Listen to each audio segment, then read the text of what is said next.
Holly was a very bright, vivacious young individual, had a real zest for life. She met someone who went in there called Maslin, and he was stalking Holly from the very outset. He was quite infatuated by Holly. From what we gather, he physically assaulted her, was stalking her, and we got the police involved. And Tuesday evening, he walked into the salon where Holly worked and he stabbed her to death. You know, he stabbed her 13 times. It wasn't just a single stab wound.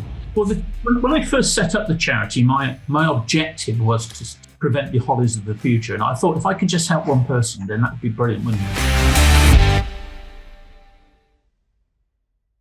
Welcome, Nick Gazard, to the Turning Your Adversity into an Asset podcast. I think I start these podcasts pretty much every time with, today we have a very special guest, and this is a slightly unusual story because every story that I have on the podcast is unusual. And every guest is special in their own right because they're so diverse. And, you know, the more people I speak to, the more stories I hear, the more congruency I find with this pattern that's emerging of turning adversity into an asset. And when I can spot these stories more so now and the ripple effect that they have on the world. I don't know if you're aware of this, Nick, but how I first found out about you was watching the documentary series on Netflix. Okay. So I watched My Lover, My Killer. Saw what you were doing there, the charity that you were starting up at the time, and it touched upon it. And I did a bit of research into it and see how much work you've done, and I was just very inspired. So we'll get into that in a second with regards to what actually happened. But something that you said on your website, which really stuck out, was how can we use what happened to her and help other people? That is such a powerful coaching question. What I do for a living is I train coaches, and essentially coaching is asking good questions. And to be able to ask yourself that question is a very brave question. A lot of people would be very scared, have a lot of resistance around asking themselves those questions because they might feel as though, you know, how could I possibly come to the point where I can actually make those statements? But you've asked yourself that question, you come up with the answer, and you're making an impact. Anyway, I'm talking too much. I'm spoiling the surprise of the impact that you've been making because I was pretty blown away by the impact that you've had. Before we get into that, we have to start with, of course, the story, which is the unfortunate events that occurred. So do you mind sharing that part of the story for everyone watching or listening? Absolutely, because, you know, it's the reason why the charity exists in the first place. So I think the story is an important part of that. Holly was a very bright, vivacious young individual, had a real zest for life, and she was a very social person. She had a massive circle of friends, social. And she started to carve a career in hairdressing because she was very much interested in how you can look and the way you can change your look by hair and clothes. So she was really into that field. But she also wanted to travel and came to me one day and said, "Dad, I want to travel." And we sat down and looked at it, and she said, "Okay, let's try the cruise ships. I can do my hairdressing and I can travel at the same time." While she was waiting to go on the cruise ship, she was working in a local bar called Zest, and she met someone who went in there called Maslin. And within a couple of weeks, she moved to London to start her training, but he followed her to London. He didn't have a job, he didn't have anywhere to stay, and he was stalking Holly from the very outset. He was quite infatuated by Holly. Within a few weeks, again, she went on the cruise ship. And we thought their 9-month contract, doing the job that she wanted to do, fantastic. But within a week or so, she telephoned and said, "Dad, can you arrange flights to bring you back? I want to come home." And I thought that was not like Holly because she was quite a really strong person. She would usually follow something through and she set her mind on it. Anyway, as a parent, we got her back to the UK and she came back to Gloucester, but she wanted to go back to London because she loved that lifestyle, that fast-paced passion she had for fashion. And so she went back there, and then Maslin followed her again. And we believe that he was the reason why she came back from the cruise ship, bombarding her with texts, calls, telephone side, making her unsettled. She was only 19 years of age at that stage. So she went back to London, he followed her, built a relationship with her. And in the August of 2013, she went to the Nottingham Carnival with him, and from what we gather, he physically assaulted her. And the following day, she asked me to go up to London and pick her up and bring her back to Gloucester. She wanted to come home. Anyway, she came home, she got a job at a local salon, and she was enjoying life. Maslin came back the same day and still was stalking her, built the relationship with her again. And it went on for a few months. And she said, I want to get rid of this guy, Dad. I don't want him being around me anymore. And I said, well, why don't you take him to a place where there are lots of people around. You can give him that message firmly. And she did, but he didn't take it lightly. He stole the credit card, which was in her bag, because he jumped into her car. And he went and stole some money from her. That was on a Friday night. She came home on the Saturday and told us, and we got the police involved. She then went to work as she normally did on a Tuesday. And on Tuesday evening, he walked into the salon where Holly worked, and he stabbed her to death. He stabbed her 13 times. It wasn't just a single stab wound. Of course, that's a massive shock to me, to the family, and something you're just not expecting. It comes absolutely out of the blue. People ask me quite a lot, how can you describe that? And I said, I can't really describe it. The only thing I can say is it turns your world inside out, upside down, and back to front, and you don't know where you are for a period of time. Having had your youngest daughter, 20 years of age, suddenly losing her life in that way. That's the story of Holly, and obviously moving on from that, we had to pick up the pieces. I don't even know where to start there. And thank you for sharing that. I can still feel from your voice it's still very raw, and it will always be raw. So I appreciate you sharing that. I don't think it will ever get any easier sharing it. I've got a lot of questions. So Asha, would you, something that I've been talking a lot about in myself, actually, characteristics I displayed when I was younger, is this antisocial personality disorder that I was once diagnosed with, which meant I was on the low emotional scale and can sometimes be diagnosed as a psychopath. However, of course, things have considerably changed for me. And, I have a much larger capacity now. Now I've studied the traits of psychopaths, and you can see certain behaviors. Would you say that Asha could have been a psychopath, just with his manipulative, his stealing, his violence, his the stalking? It's not usual, is it? What he did. It's not. And I don't like to place labels on people because I'm not from that background, but we didn't know of his background at the time. When Holly brought him home once, my wife did recognize him because she worked at a local school where he went. And he had a bit of a character there, and not a good character. I said at that stage, well, let's give him a chance. Everyone deserves a chance. I didn't know his background. I've since obviously found out that he was someone who had 2 previous partners before Holly. He put both of them in hospital. He broke one of their arms. He poured petrol through the door of the other one, set it alight. And neither of them would prosecute because they were so fearful. He was on record as having abused his mum when he was younger. So he was someone who had a real challenging upbringing, I think, probably let down by the social services when he was a younger person. And as a result of that, he drifted into criminality. His dad was a criminal who'd been put in prison before. Again, we didn't know anything about this. And so I think it was a part of his makeup. Whether you call that a psychopath, I don't know, because but yeah, he was on a collision course right from a very early age, I believe, and it was that was the end of that. Yeah, I think it's a very humble way of looking at it, because I think it could, you could very easily look to say, well, yeah, of course he was, etc. But to be able to look where he'd come from and kind of take a perspective of a certain level of understanding as to how that could have played out, I think says a lot about you as a character. It's just the reason why I ask is it's not your usual, got into an argument and one thing led to the other, or it isn't your usual motive-based insurance thing. It was an act. It seemed to be an act of irrational violence that was continuing through. What are your feelings towards him now? People ask me, am I angry? And I said, no, I'm not angry. I don't have feelings towards him because as a person, I want to be very positive, and I've always have been very positive. I'm the half glass full type of guy.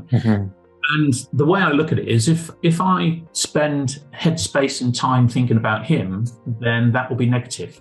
So I don't think about him. I try and think about the positives in terms of, doing something positive about this to help other people. So, for me, I don't think about him. I'm not angry. I'm frustrated, obviously, because of what he's done, but I'm not angry. And some people can't understand that, but that's just the way I am. I want to concentrate away from him on helping other people and preventing other people going through, what Holly went through, really.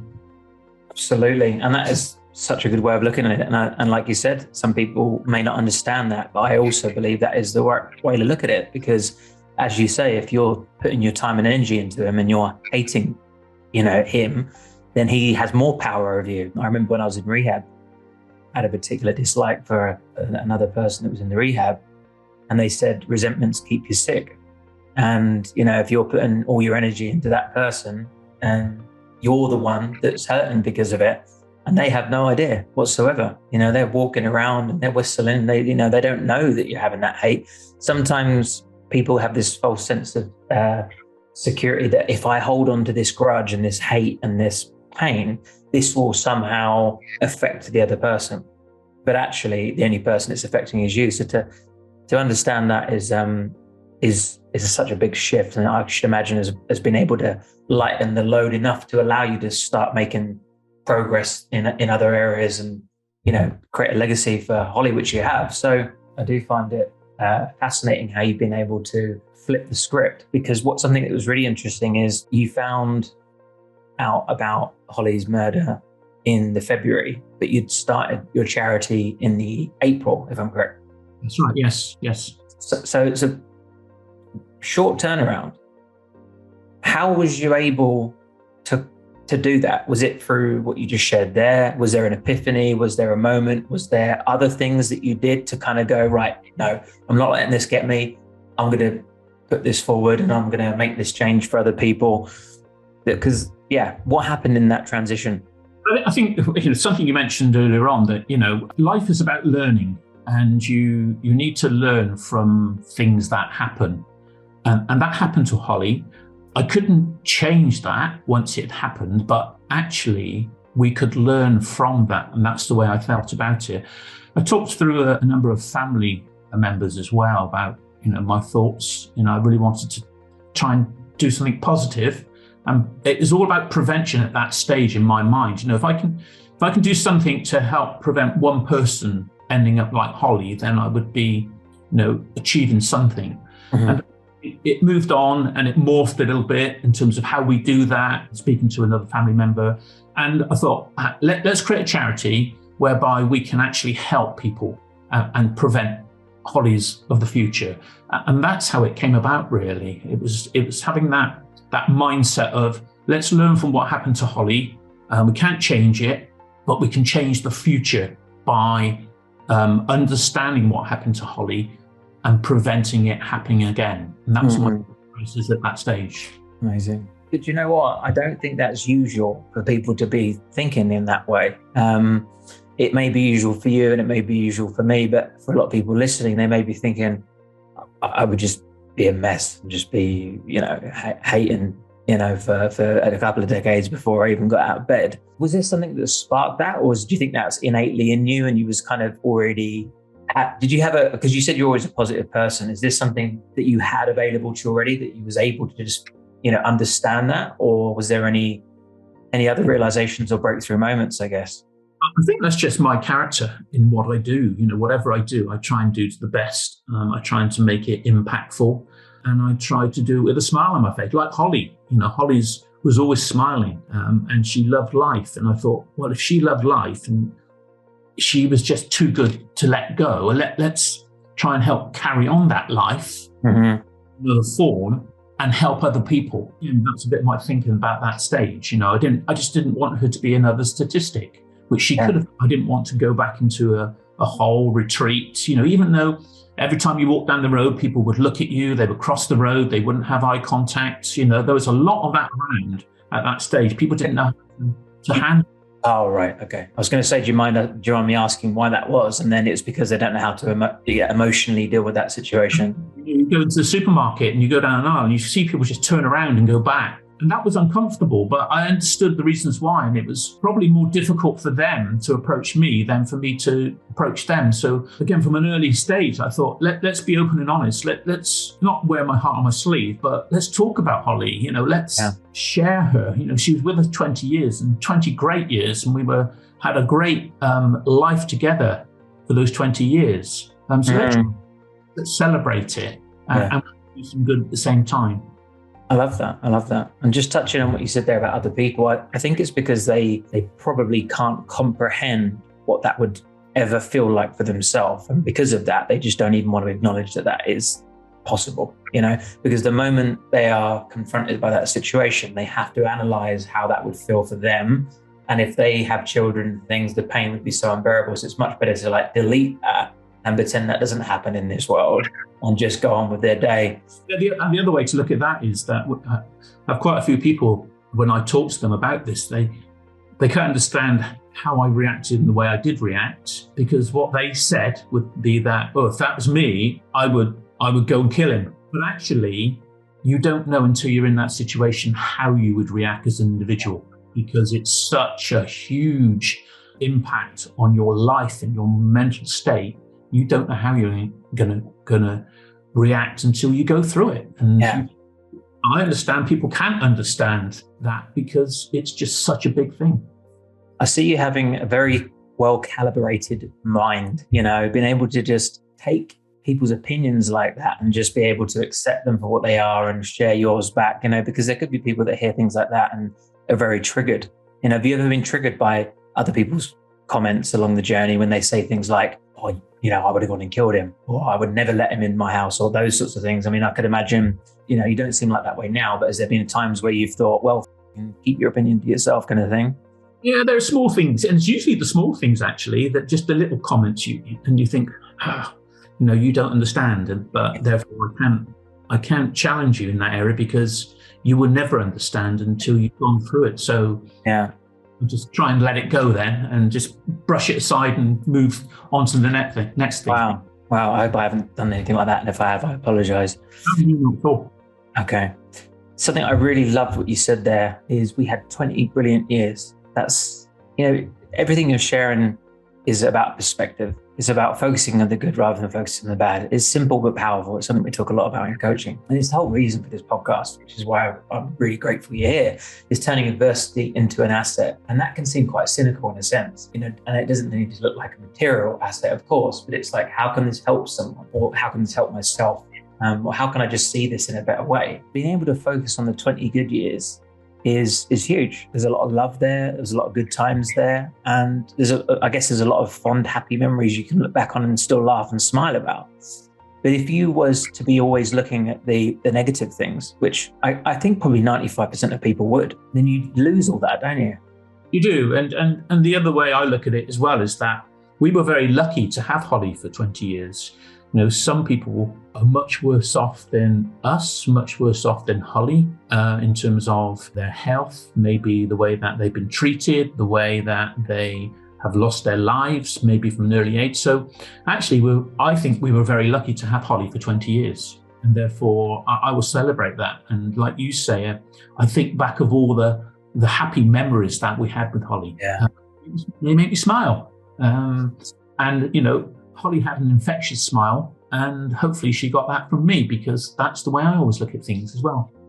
Yeah. And I really do see you carrying on her legacy in her life, and that's been your mission, and you're doing it. I feel a sense of, I'm proud of you. And I don't know if that means anything coming from a 32-year-old guy, but I'm definitely proud of you for doing it. And something that I saw on your website is you know that she would be proud of you as well. If Holly was alive, there's no way on earth she'd want you to be upset. There's no way on earth she'd want you to be hating or resentful or hiding yourself away. She'd be rooting for you, wouldn't she? I always sort of think about myself and say, what would Holly think now? What would she do? She'd say, Dad, get out there. She'd kick me at the backside, get out there and do positive. Because that's what she was. So, I'm very similar to Holly in character and behaviour and personality-wise. So actually, if that's what she would have done, then I will do the same thing. Yeah, amazing. And you've been running this charity for 9 years now, I believe. Is that correct? Tell me a little bit about how that first started and how that's progressed. And what I'd love to know is sort of the estimated impact you think that's made, because I love to talk about the ripple effect. I don't know if you've heard of that before, but how you'll help people and then that goes on, has a knock-on effect with other people. And before you know it, hundreds of thousands of lives have been changed without doubt for what you've done, maybe millions in some way or another, in some significant way or some minor way, but it's changed the world in a sense. The world will never be the same due to what you've done in some capacity. So yeah, I'd love to hear more about that. Yeah, when I first set up the charity, my objective was just to, as I said, prevent the horrors of the future. And I thought if I could just help one person, then that would be brilliant, wouldn't it? Yeah. In setting the charity up, I was thinking sort of small probably, but as time went on and the love, the impact, the encouragement I got from people was fantastic, and it just grew and grew and grew. And now, where it is today from where I thought it would be is miles apart.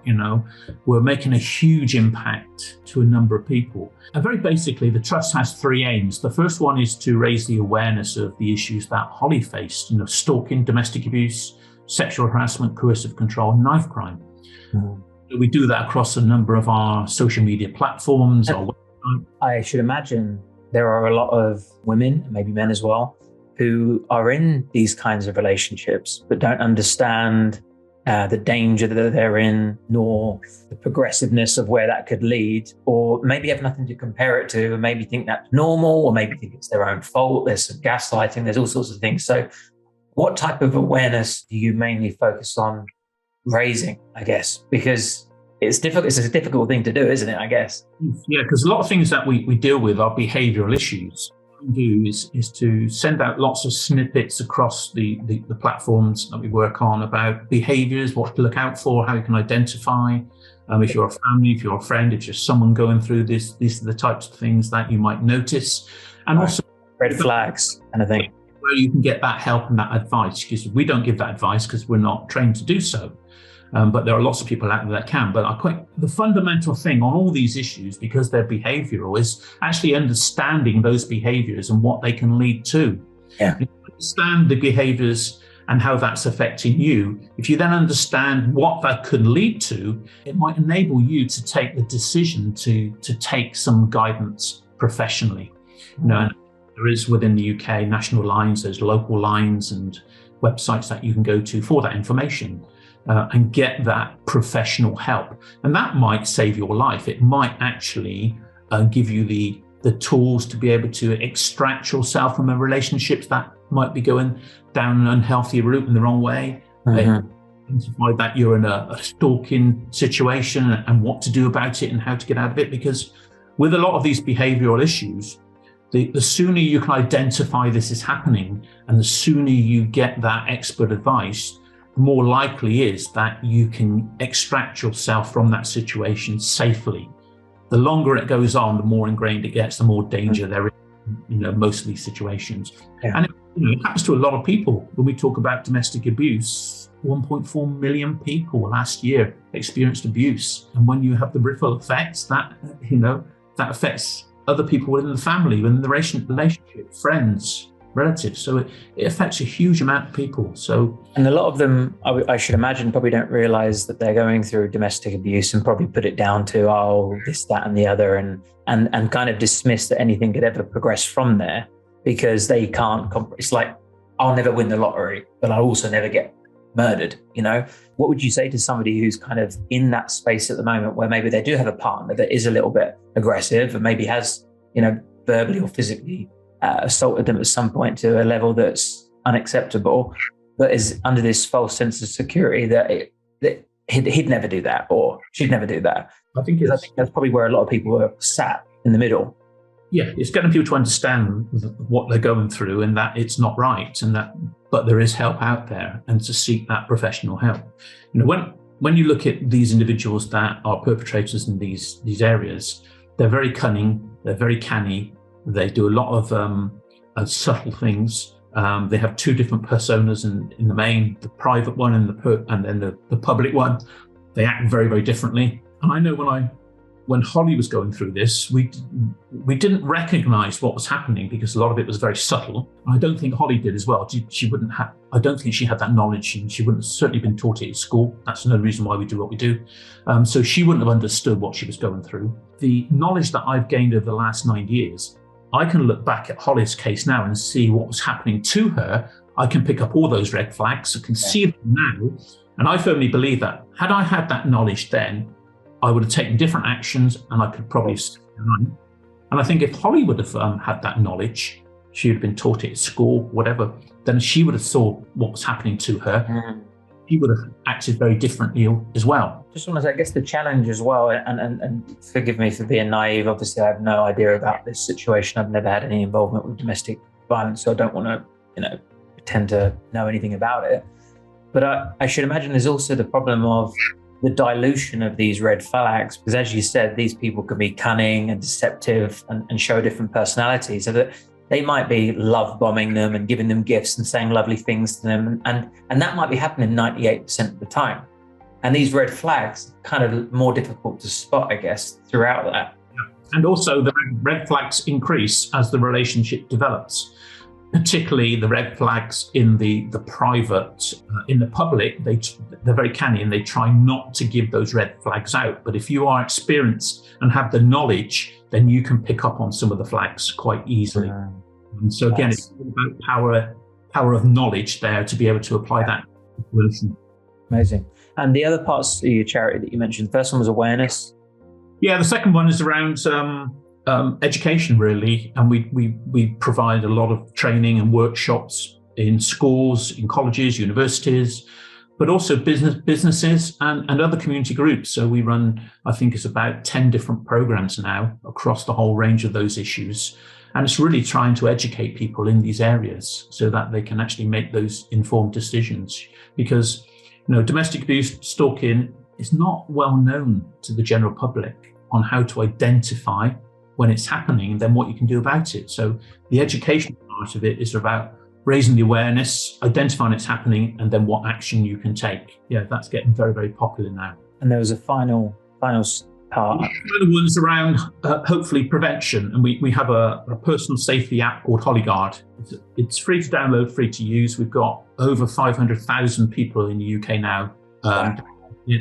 And we have an enhanced version, which there is a cost to that, but it ensures that the alerts that you raise go to a professional monitoring centre who can take the appropriate action. That's impressive. You've got a background in technology. So it was a chance meeting with my other daughter and someone else, and he was the chief executive of a technology company. He said, we can help you here. So it was... Wow. Because it really has evolved from a small charity into a huge, technology company with 500,000 users. I mean, I know from myself having an application, that's, a very, very large amount of people that's having, so you wanted to save one person, but now, potentially up to 500,000 there just alone. Yeah, and as you say, the feed that I get from all of this and the buzz and the energy is that, and we never share this, we have lots of people who contact us via social media or email. They're often people saying, Hollyguard saved my life, and they're giving us or seeing Netflix documentaries, we've done 7 documentaries, seeing the documentary actually made me think about my own situation, what I was going through, to extract myself. So all of those types of things give you that energy to say, actually, what you're doing is right. It gives you that warm feeling that actually you're making a difference to people's lives. 100%. And, with the Coaching Masters, company that I founded, a lot of them have come from a difficult background and they have this compelling drive to help others. You've channeled yours into a charity, whereas some of the community may want to help people one-on-one or sell education. So it is quite kind of similar. But the biggest hurdle they come up with, in my opinion, the fear of the visibility and the criticism of what other people would say, and also the fear of sharing that story and making that public. So actually just going back a couple of stages as we sort of wrap things up shortly, I'd love to know, was there any initial, I should imagine there was, but I don't want to put words in your mouth, but was there any initial resistance around going public with this and doing the documentaries and Because we know what the online world's like. We know what mass media is like. It can be a horrible place sometimes, right? Was there any fear or resistance around that initially? For me, no. The way I always look at this is that whatever happens to me can be not as worse as what happened to Holly. Yeah. And therefore, if I get criticised, so be it. If I get criticised, I get criticised. But I know for the one person that criticises, hundreds and hundreds will be positive. And it's not even 80-20. It's that, massive positive area. Yeah. So I don't mind that. People can criticise me. I try and let it brush aside. Sometimes it grates you, sometimes it gets you, but I try to let's concentrate on the positives and try and keep moving that positive way. I'm going to get that. But I was never in a situation where I was afraid to do what I did because of criticism. I look at it from a positive angle, saying it will help so many people. Yeah, there might be some criticism. That's fine. They can have their say. That's fine. I won't respond, and I don't respond to some of these things. Carry on responding to those that are positive. I think you're quite humble to just say you're quite a positive person. I think you've got a very, very good mindset. From training a lot of coaches over the years, you're a very, very high standard. Would you say you've progressed in your personal development through this journey? I've changed. Yes, I've changed. Something I didn't throw in here was 3 years ago, I had a stroke. Oh, wow. And that was probably down to the pressure that I was under. I was in hospital. I couldn't walk, couldn't talk, couldn't move. But I was determined to carry on doing what I was doing. And I often get criticised now from the staff here and from my daughter for working too hard again because I've got to slow down. But it's very difficult when you're invested in this, you're focused in it, and you actually thrive off of it. Is what you live for. Yes. Whether that's healthy or not, I don't know. I've had that stroke. I've had that serious brain injury. It still affects me a little bit, but most people don't know that. So then perhaps I've made quite a good recovery. I can relate to the almost obsession of it. When it's driven from such a powerful place. When it's your why, when it's your passion, when you've got a vision, and it's what your whole identity is now wrapped around. Anyway, that's how I feel. It's like this is an unstoppable force.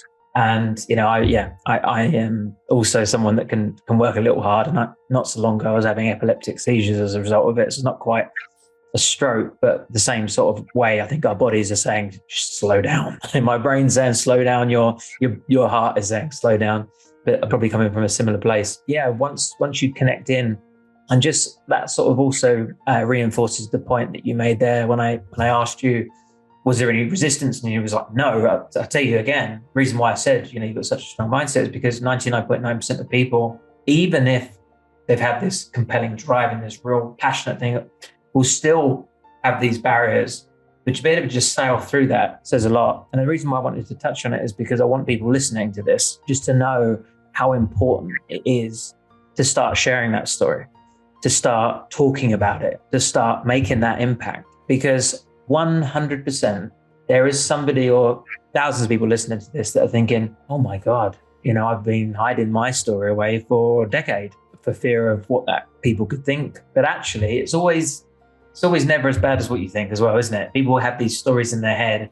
What are people going to say? Is that going to make me feel like this? And they create all these barriers as a justification as to why not to do it.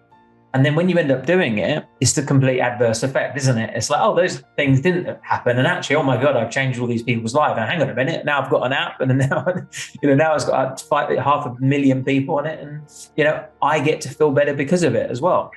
We can build so many barriers in our mind to stop us from doing something that we don't do it. But take those barriers away, just do it. You can always meander and along the way, but just do it. I've very cathartic, I think, in terms of my own, maybe not my grief, but it helps with my grief, I think, doing what I do. Oh, of course. My recovery, yes, I would never recover from what happened to Holly, but actually I've got my life to live, and I want to live it in the way that I want to live it, not the way that other people are telling me to live it or have done things that shape the way I live it. Actually, I want to be the driver of my own destiny and where I want to get to. Wow. I don't know if you've ever done any sort of coaching before, but you'd make an incredible coach. I mean, this is exactly what this podcast is all about, turning adversity into an asset. As cheesy as it sounds, pain into power, misery into motivation. Things are never happening to you, they're happening for you, we say, but in this sense, not necessarily for you, but, for the wider world, maybe.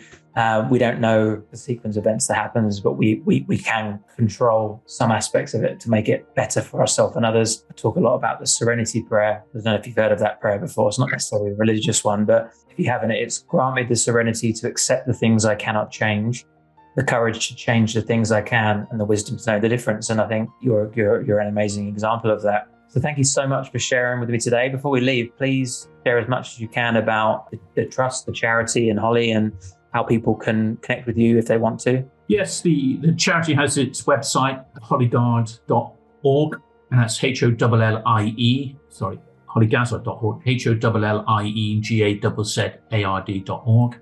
Or we've got lots of social media handles and platforms that you can look at as well across the major channels, TikTok, Facebook, Instagram, LinkedIn, all of those. But go to our website, hollygazard.org, and all the information is on there. Please have a look. If you like what we do, then get in contact.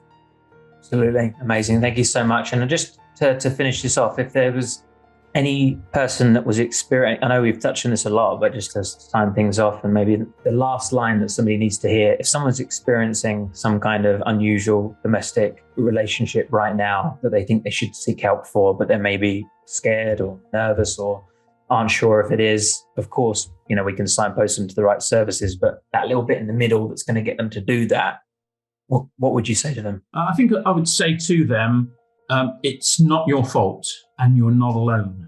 Don't think that way. There's lots of people out there that can help you. Take the professional advice. You can do that anonymously if you like, but you will be able to get yourself to a better place if you take that professional life. But always remember, it's not your fault and you're not alone. It's amazing. I think you've just changed some more lives again, Nick. So thank you so much for sharing that with us. And of course, my thoughts are always with you, and continue to leave that legacy for Holly. Really, really proud of everything you're doing. Thank you, everybody, for listening on Turning Your Adversity into an Asset. It's been a pleasure to have you, Nick, and I'll keep watching the good work you're doing. Thank you. It's my pleasure.